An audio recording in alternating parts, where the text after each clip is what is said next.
Hello, everybody. Welcome to Jumping in an Elevator, the podcast where Mike, I'm a human on a planet.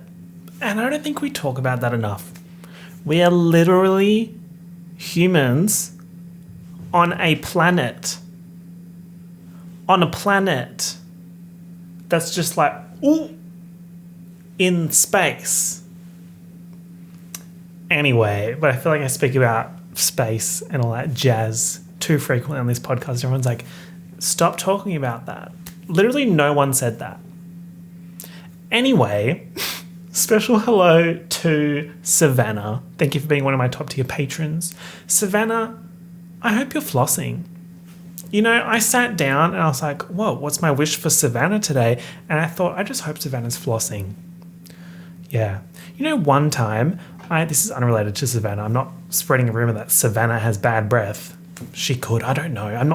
I'm not bad breath shaming. Okay. Anyway, but brush your teeth and floss. Anyway, I one time Googled something about tonsil stones. Right? Disgusting. Don't look it up. It's disgusting. And after that one Google search, about tonsil stones.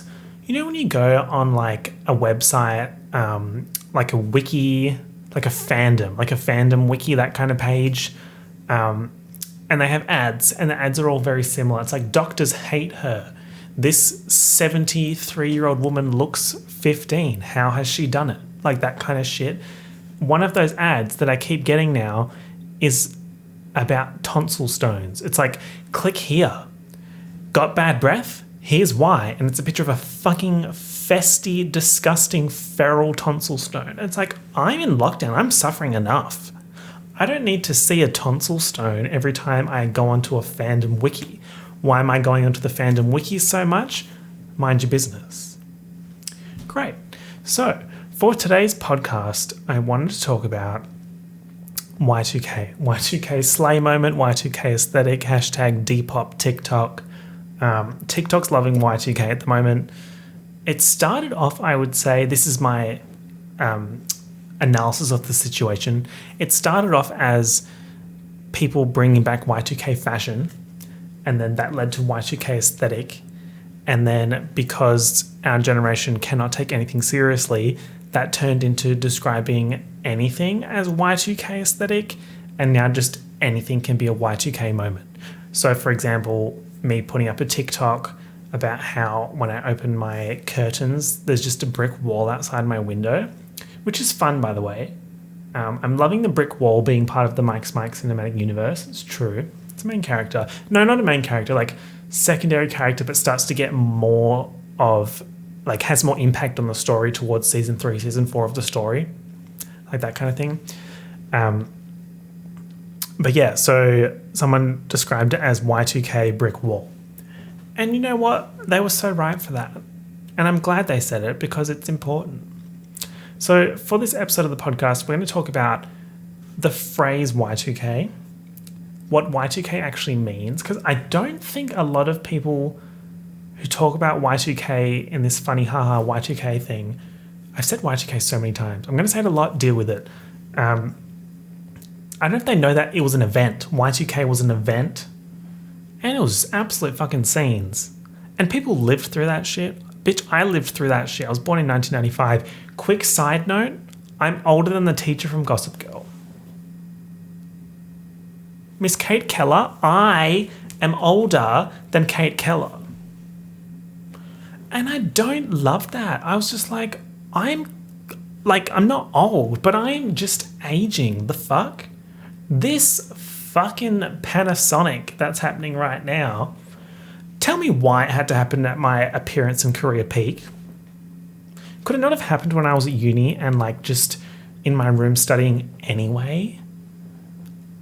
It's so offensive. Or like it could have happened when I can't think of another time because I'm like, I literally don't know what the rest of my life would look like. I was like, why couldn't it happen when I was 50 and I'm thinking, and what? What the fuck am I going to be doing when I'm 50? Guys, the existential crisis. Existential, hello, added too many X's there. But sometimes we all do that, you know? Let's focus here. Imagine that. Imagine me focusing on one topic. Craziness, absolute madness. So let's talk about Y2K. Oh, yeah, I was talking about Kate Keller. Yeah, I'm older than Kate Keller. Don't love it. But I'm younger than Max from Gossip Girl. So that really makes you think. This casting age bracket is interesting. Zoya's like 18. And then Max, who's supposed to be 16. So Zoya's 18 playing a 14-year-old. This 26-year-old's playing an 26-year-old's playing a 16-year-old. And then this 24-year-old, or she's 25, I think, the actress for Kate Keller, she's playing someone, I think she's close to her 30s. I don't know, it's very confusing. Hollywood just be making ages up, convinced. Anyway, so Y2K. If we go to Urban Dictionary, which I think is a fun place to start, the definition on Urban Dictionary is supposedly at midnight on January 1st, 2000, all electronic devices would cease to work. Lots and lots of people stocked up on food and household items. Y2K didn't happen though. Great. That is just such a fantastic definition. Just what else could you ask for? A lot of things. And audience, listeners, I think it's okay to ask for more. You know, sometimes you're just like, whoa, that kind of told me everything I needed to know. But no, you can ask for more. There are more things to learn. So let's go ahead and read the definition from Britannica. So, Y2K Bug.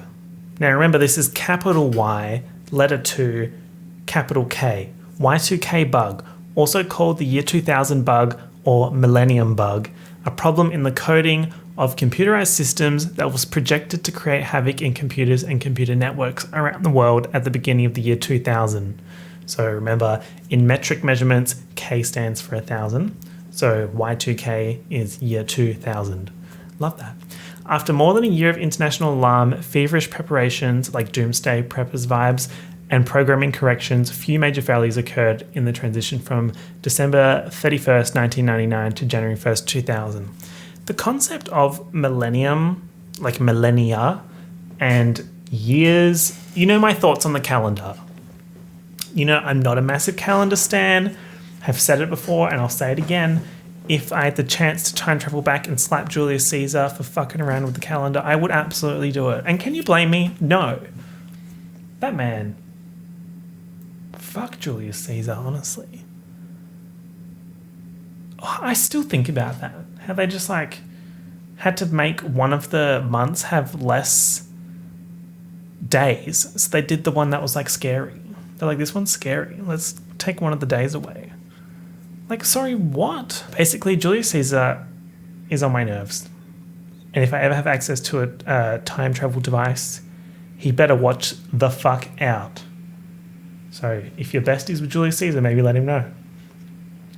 Until the 1990s, many computer programs, especially those written in the early days of computers, were designed to abbreviate 4-digit years as 2-digit in order to save memory space. Now, that's very simplified, and we probably don't need to go any further than that, but just know that there's a lot more associated with that and how data storage works. I have talked a little bit about data storage, but I don't think going into super detail here would really add anything at all. So these computers could recognize 98 as 1998, but would be unable to recognize 00 as 2000, perhaps interpreting it to mean 1900. Ooh, the time travel will serve. Many fear that when the clock struck midnight on January 1st, 2000, many affected computers would be using an incorrect date and thus fail to operate properly unless the computer's software was repaired? Ooh, what was that? James, I just came up with a new word. Was repaired or replaced before that date. Other computer programs that projected budgets or debts into the future could begin manufacturing. Could begin malfunctioning in 1999 when they made projections into 2000. In addition, some computer software did not take into account that the year 2000 was a leap year. Like, as if there was enough drama. The fucking leap year? Do I just stop this podcast now? Leap year. Leap year. See, things like the leap year are a perfect example of humans just like coming up with shit. And then drama happens because of it. So they just make more shit to deal with the shit they already created. So they come up with the concept of years. And it's not that years aren't real. I mean, the concept of a year isn't real, but the physical phenomenon that a year is based around, like in terms of the planets, babes, it's the planets doing their thing. That's real. But the way we understand it as a year is just made up by humans, right? But I mean, anything's made up as a way of understanding the world, spill. That is the quote of the podcast. I've said it so many times. Everything is fucking made up and bullshit. Spill. So true. Anyway, yeah, so years. And then they were like, oh shit, there's like this extra little bit of time left. Doesn't really fit into a day because it's like a quarter of a day vibes. You know what, besties? Let's just fucking put it in a leap year. Nobody moved. Nobody said anything. Made zero impact. But I mean, it's fun for people that are like born in a leap year because it's like, are you 6 or are you 24? And what does that mean for society? So it's fun that this was already an issue, and then the calendar's like, bestie, imagine if the year 2000 was a leap year as well. Wouldn't that just be super exciting? Even before the dawn of 2000, it was feared that some computers might fail on September 9, 1999, which is 9999 in brackets. Do not get me started on how Americans do dates. It's so sick and twisted. And I get clowned. I get clowned for saying day, month, year. And people are like, that's wrong. You're doing it wrong. I'm sorry. Just because your country does it this way and everyone else does it a different way doesn't mean you're right. Do not get me started on that. They feared that computers would fail on September 9, 1999 because early programmers often used a series of nines to indicate the end of a program. The amount of fucking issues on this day. So 9999 could have been used to indicate the end of a program, and everyone's like, oh shit, all the computers are going to fucking stop working. It was feared that such a misreading would lead to software and hardware failures in computers used in such important areas such as banking, utility systems, government records, and so on, with the potential for widespread chaos on and following January 1st, 2000. Mainframe computers, including those typically used to run insurance companies and banks, were thought to be subject to the most serious Y2K problems, but even newer systems that use networks of desktop computers were considered vulnerable. First of all, we need to acknowledge how well I just read that. We were reading around the room, and it came to me, and the teacher said, Mike, it's your time. And I really just shined there. So claps for me. Thank you. Thank you. Oh my God, thank you. That's another thing I've been doing recently. Just fucking randomly, thank you. Oh my God, thank you. Thank you. Y2K problem was not limited to computers running conventional software, however. Many devices containing computer chips, ranging from elevators, not the elevator mention. Yeah, I'm going to put a explosion sound effect in. Of course. Please. Anytime we mention an elevator, just offhand, in the Jumping in an Elevator podcast, please. That's a Nexus event. That's what the girls in Loki were talking about. Nexus event. I'm a Nexus being, it's true. Why lie? I'm kind of giving Kang the Conqueror Y2K realness at the moment. Ranging from elevators to temperature control systems in commercial buildings to medical equipment, now are in dangerous territory, were believed to be at risk, which necessitated the checking of these embedded systems for sensitivity to calendar dates. This is funny to me in a sense that it just shows that anything could go wrong, but also it shows that humans doubt themselves a lot. Because surely when the people were making this shit, someone thought about this kind of problem. Like, what if the calendar changes to 2000 from 1999, and then this software that can only read 2 digits just has an absolute hissy fit? Surely someone thought about it. Surely there was a girl boss named Stacy at some computer lab in Germany, and I don't know what she's doing there, but she's slaying. Everyone clap for Stacy, the German developer, in 1999. Where my Stacy stands at? Oh my god. Did I say Stacy because I've got ASAP Stacy on the brain? Maybe. Everyone's like, why have you stopped dancing to ASAP Stacy on TikTok? I haven't stopped. I still record them. I just put them in the drafts. That's why I have so many drafts. I have like 100 and something drafts now. Because it's like, I'm not dancing ASAP Stacy for you. I'm doing it for me.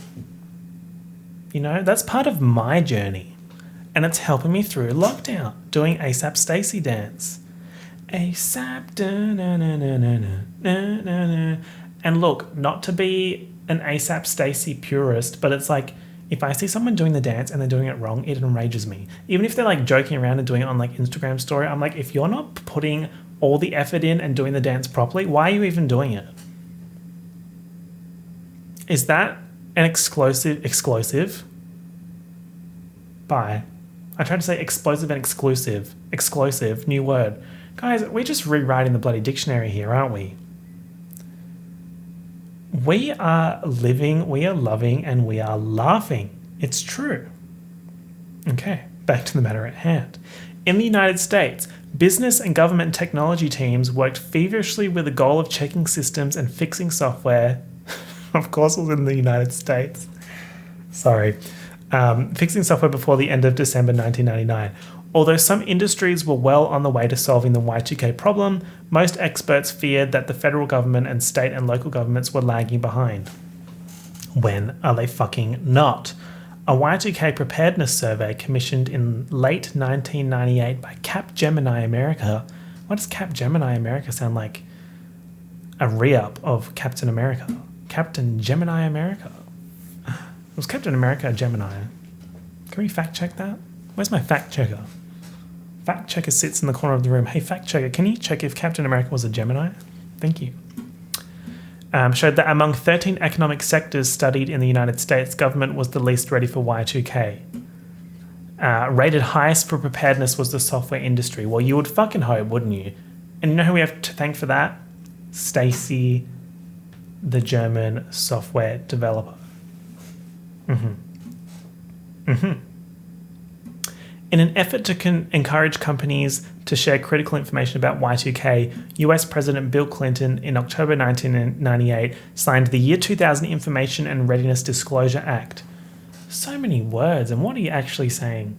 The law was designed to encourage American companies to share Y2K data by offering them limited liability protection from sharing information about Y2K products, methods, and best practices. Wait, what? What kind of information are they trying to get from these companies about Y2K? I think somebody trying to set me up.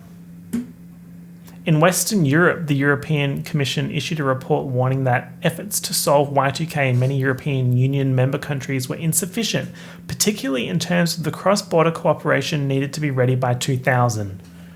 So the girls are fighting. That's the basic summary here. Guys, my fucking neighbors just started playing music and the walls are vibrating. I'm fighting for my life here. Every day is a struggle. Can you hear it? Ready? Everyone stay silent for 5 seconds. And it's just doof doof. Like, consider some Amy Winehouse. Consider some K-pop. I mean, I'm not even going to say that because they're definitely not going to consider K-pop if they're paying Ed Sheeran. Yes, that's true. Someone played an Ed Sheeran song. And I'm a survivor of that. Also, my eye's twitching right now. I don't know if you can see it. My eye's been twitching on and off for like weeks now. And I posted on my story and I was like, hey, any doctors follow me here? Can you tell me why my eye is twitching? And some girl bosties, which is a cross of girl boss and bestie, girl bosties. Some girl bosties, that I just made that up by the way, they replied and they were like, it's because you're not getting enough sleep / you're dehydrated / you're looking at a screen too much. I'm definitely hydrated. Let's just quell those rumors right now, those Lizzo x Cardi B rumors right now. I'm not dehydrated. I do drink a lot of water. But in terms of sleep, I've never had more sleep. It's true. So sleep-wise, I think we're doing good. If it was based on sleep, bitch, I would have been vibrating in the eyeball sector just throughout 2012 to 2017. The undergrad and master's era. Because I was running on 1 minute of sleep per day. It was madness. Absolute fucking madness. The more I think about that era, it's just absolute chaos scenes. Because, like, I didn't drink coffee during university. And I was driving an hour and a half each way each day. So 3 hours of driving, sometimes really early in the morning and sometimes really late at night. And I wasn't having coffee? Bitch, how the fuck was I staying awake? The only reason I get up at a good time now is so I can run domains on Genshin Impact. What other reason is there for me to get up early? I mean, I don't even have to get up early to do the Genshin stuff. I just do it early so I get out of fucking bed. I'm living for Genshin Impact and coffee at the moment. And is that so wrong? Guys, why is the music getting louder? It's so sick and twisted. Anyway, let's keep going. So where were we? European Commission was saying the girls in the European Union were fighting about flopping in terms of Y2K preparations. Fantastic. The British government announced that its armed forces would be prepared in time. Is it that serious? And would provide assistance to local police if utilities, transport systems, or emergency services. Oh my God. So they thought like literal vehicles would fucking stop. Well, I mean, not the vehicle. The vehicle is... Wait, are vehicles analog? Now, hold on. Because the analog versus digital conversation, like... I know we're jumping around here, but are you expecting anything else from this podcast? No. So analog versus digital watches, like digital has the screen. An analog watch with the hands, that's still mechanical. Like that's called a mechanical watch. So for example, if you get a mechanical skeleton watch, that's ones where you can see through the front and you can see all the shit moving and they don't have batteries, I think. Is that how that works? But yeah, cars, you don't need a battery to run the car. That's bullshit. What the fuck am I saying? What the fuck are you doing? You do need a battery to run the car, but the battery doesn't start the engine for like a gas. What the fuck? For a petrol car. Because, you know, famously cylinders firing on all cylinders, you know, and the boom and the and everything moves. And then the electrical systems in the car are for everything else and hooking all the shit up. That is the worst possible definition of how a car works. Every day is a struggle for the listeners of this podcast. We are dream girls. Yeah, I kind of ate that. Many other countries, notably Asian countries suffering at the time from an ongoing economic crisis, as well as small or geographically isolated countries, were thought to be less prepared. It was uncertain how this would affect the tightly integrated world economy and physical infrastructure. Let's get physical, brackets, infrastructure. In mid-December 1998, the UN convened its first international conference on Y2K. Every time I open the fucking Tik Tok app, it feels like an international conference on Y2K. And you know who chairs the conference? This one girlie who I'm obsessed with. She's so funny. I follow her on 2 accounts. I think Captain Crook. And then I can't remember what the other one's name is, the other account that she's got. I feel like her name's Alex Consani. And the only reason why I know that is because she sells shit on Depop. And everyone in the comments is like, Y2K Alex Consani on Depop. So yeah, basically, if there's an international conference on Y2K happening, it's every time I open the TikTok app and see one of her TikToks. Shout out to Alex Kansani, big fan. They convened the conference in an attempt to share information and crisis management efforts and establish the International Y2K Cooperation Center, girl, so many letters, based in Washington, D.C. An estimated 300 billion, yes, B, not M, 300 billion was spent, almost half in the United States, to upgrade computers and application programs to be Y2K compliant. This is, oh my God, the girls were stressed. I need to talk to my mum about this because I want to know if everyone's just shitting. Because it sounds like everyone's just absolutely fucking shitting about this. That everyone's just going to stop working and that all the systems are going to go down. Everyone's going to go live in like the Last of Us era without the zombies. Mind you, they didn't know about Last of Us back then, but I'm sure the girls were talking about zombies, 100%. Zombies been around since people were telling stories. I don't know if that's true, but it sounds like it would be true. As the first day of January 2000 dawned and it became apparent that computer systems were intact, reports of relief filled the news media. Oh, I know. Rupert Murdoch was having a fucking field day. They were running those papers, I reckon, 24/7, updating the live blog. Were the girls blogging? Yeah. But did they have the bandwidth for that? Mentally? And in terms of software? Something to discuss. These were followed by accusations that the likely incidence of failure had been greatly exaggerated from the beginning. Those who had worked in Y2K compliance efforts insisted that the threat had been real. They maintained that the continued viability of computerized systems was proof that the collective effort had succeeded. In following years, some analysts pointed out that the programming upgrades that had been part of the Y2K compliance campaign had improved computer systems and that the benefits of these improvements would be continued to see for some time to come. So basically, all this shit was because of the numbers, like referring to years as 2 digits and then having to refer to years as 4 digits. Craziness. Madness. I guess it is one of those things where you don't really think about it until it's like, oh shit, I have to think about it. What's another example of that? Like, here's a fun example. I'm not thinking about the sugar content of Biscoff spread until I get a massive headache a couple of hours after and I'm like, this feels like sugar withdrawal. And then I look at the thing and it's like fucking 60% sugar. And then I think about it a lot. And I'm still going to eat it because I deserve it. Hashtag Biscoff's up for Mike. Okay, Y2K slay girl boss moment.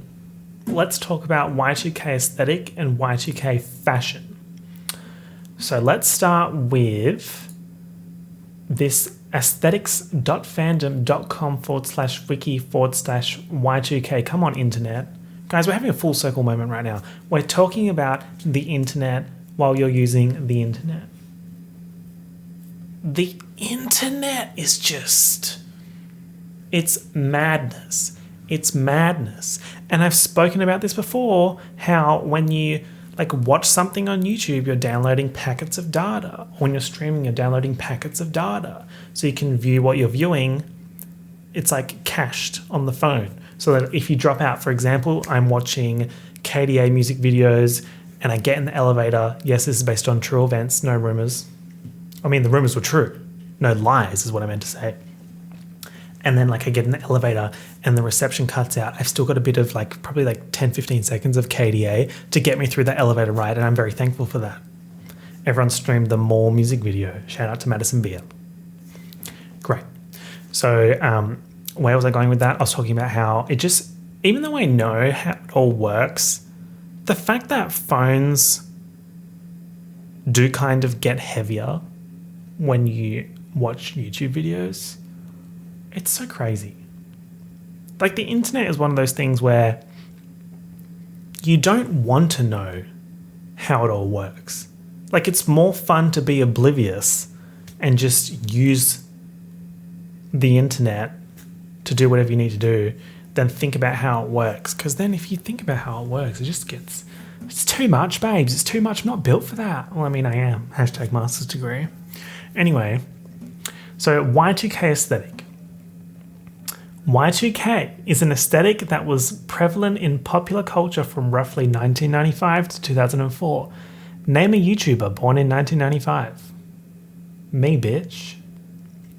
Named after the Y2K bug, it is characterized by a distinct aesthetic period encapsulating fashion, hardware design, music, and furnishings shining with tech optimism, sometimes literally.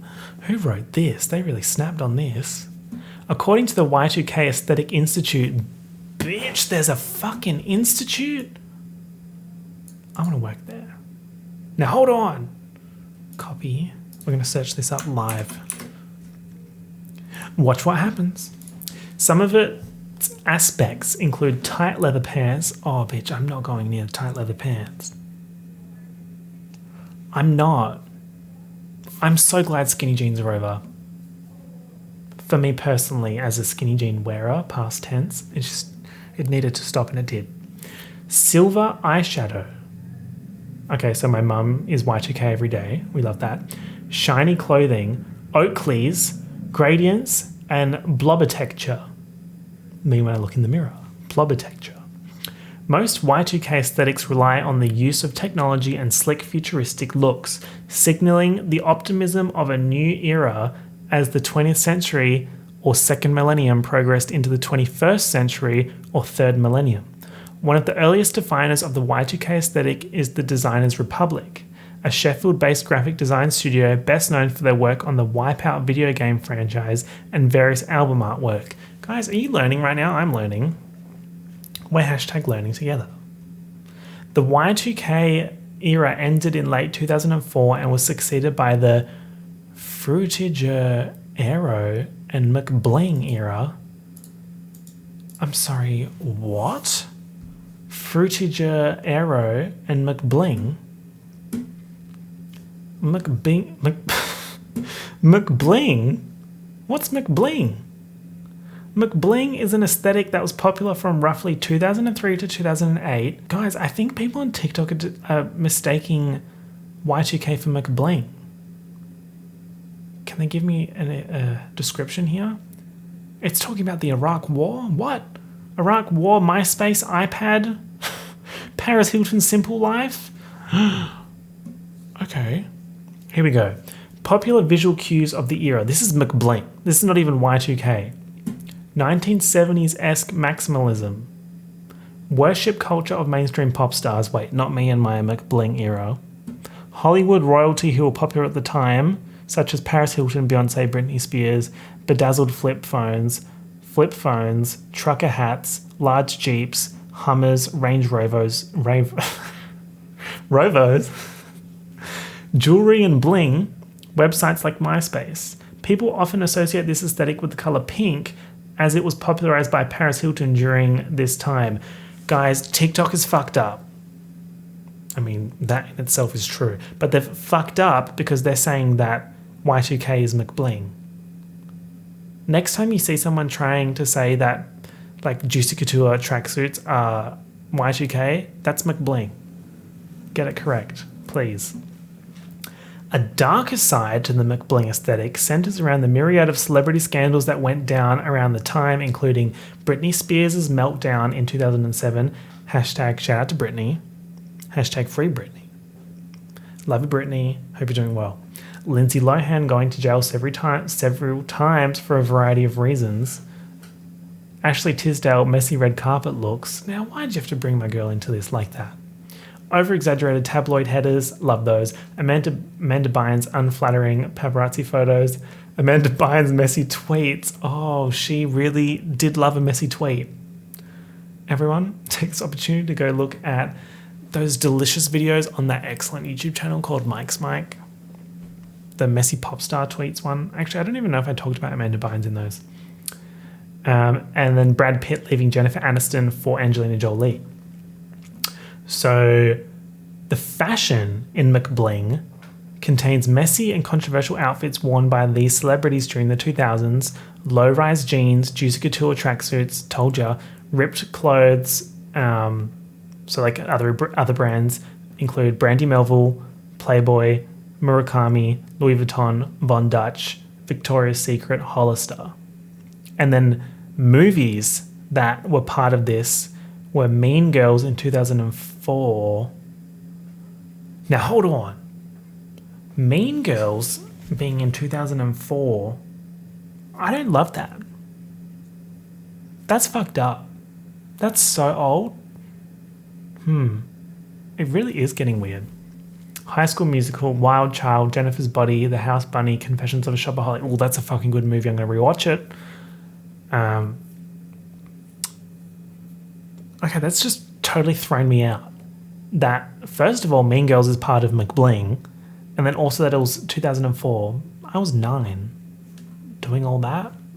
Okay. What happens after McBling era? Nobody knows. I mean, someone definitely knows. What's Fruitiger Arrow? This is that, like, just random shit on the screen that kind of reminds me of that Affirmations Instagram page. You know the one. If you follow Brittany Broski on Instagram, you know the one. Us Brittany Broski followers, we are troopers. We are survivors. But I mean, would I ask for anything else than Brittany Broski posting an affirmation on her story? No, that is prime content to me. And also you have like iPods and like screensavers, like Windows home screen saver aesthetic, and electric cars, sliding phones. Wall-E is part of this Fruitiger Arrow. I'm definitely pronouncing that wrong, but whatever. So back to Y2K. Y2K aesthetics could have possibly been inspired by other previous futuristic aesthetics such as retrofuturism. Some elements of Y2K, especially from earlier portion of the era, would also cross over into vaporwave aesthetic. I'm sure you know what that is. Since it shares vaporwave's angst towards late-stage capitalism and its nostalgic desire to retreat into a retrofuturist world promised before Western society entered its current troubled times. The person who wrote this was really just going for it, and I love that for them. However, the Y2K aesthetic has not yet been explored by the vaporwave scene as much as earlier, more ubiquitous periods like the 80s, 90s synth neon aesthetic. Okay. There's a lot going on here, but let's have a look at graphics and music. So it's saying some typical graphic styles that came up during Y2K era were chrome, icy blue, ocean, bright oranges, glossy whites, and blacks for line work. Yeah, that sounds about right. And then for music, since Y2K was about embracing the future, the tone of music also reflected this. Electronic music was the go-to genre to capture this era as a musician. The most well-known music associated with Y2K is big beat, a subgenre of electronic music that used heavy break beats and synthesizer-generated loops and patterns. Bands such as The Prodigy, Fatboy Slim, and The Crystal Method. Shout out to Christy Method. Guys, I'm going to have to end this podcast because I can't fucking read or speak. Junkie XL and Propeller Heads. I don't know these bands. I don't know them. And I don't know. It's talking about Red Hot Chili Peppers. I don't like Red Hot Chili Peppers. Am I over? Is it bad for me to say that I would rather listen to Bad Baby than listen to Red Hot Chili Peppers? I had to speak my truth, okay? What I'm getting from this is that a lot of people are mistaking Y2K aesthetic with McBling. I love McBling. Is Y2K the serve? Yes. Is McBling a bigger serve? I would say so. Movies that are relevant to Y2K are Scream, I Know What You Did Last Summer, Titanic, Jawbreaker, The Matrix, American Pie, Pokemon. Oh, that's fun. Fight Club, Donnie Darko, Agent Cody Banks, so true. Legally Blonde, Zoolander, Shrek, Harry Potter and the Sorcerer's Stone, Spider-Man, Ice Age, Scooby-Doo, Lilo and Stitch. Oh, these movies, yeah, fantastic.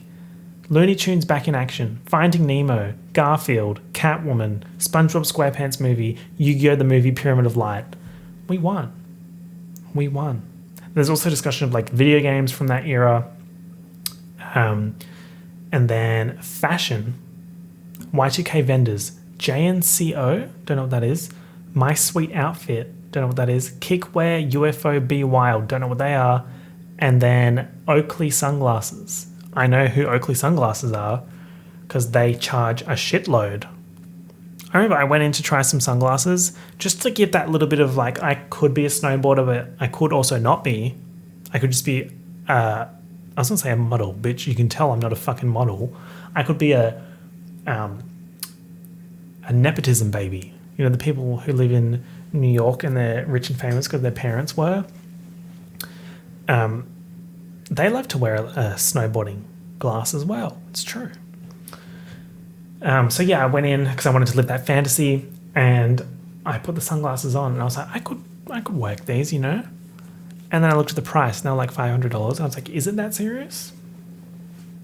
Let me know in the comments below. Is it that serious? And then it's talking about the resurgence of Y2K. And then here we go. A good example to summarize everything is TLC No Scrubs. Music video is Y2K vibes. I'm wondering what we should do with this McBling conversation. Maybe we could follow it up. Another episode about McBling or something like that. I wanted to do a series of episodes about the Paris Hilton, Nicole Richie, Britney Spears, Lindsay Lohan, who else? Like that whole era and all the drama that went down there. It's well documented, but I feel like it'd be a fun thing to talk about on the podcast. So we shall see. Actually, yeah, let me know what you think about that. If you would enjoy that, I would like to talk about that, and it'll probably take like 2 or 3 episodes to do it. So it could be like a running thing. We are in the episode 40s to 50s now. We have graduated to the 40s and 50s. It's just madness. Bitch, you live like this? Yeah, I do. Cool. All right. That brings me to the end of this episode. If you enjoyed listening to it, which I hope you did, I enjoyed talking about this shit. Bye. We learned so much. Yeah, I hope you're doing well. And Savannah, make sure you're flossing, please. And don't Google tonsil stones. Cool. I'll talk to you all soon. Bye.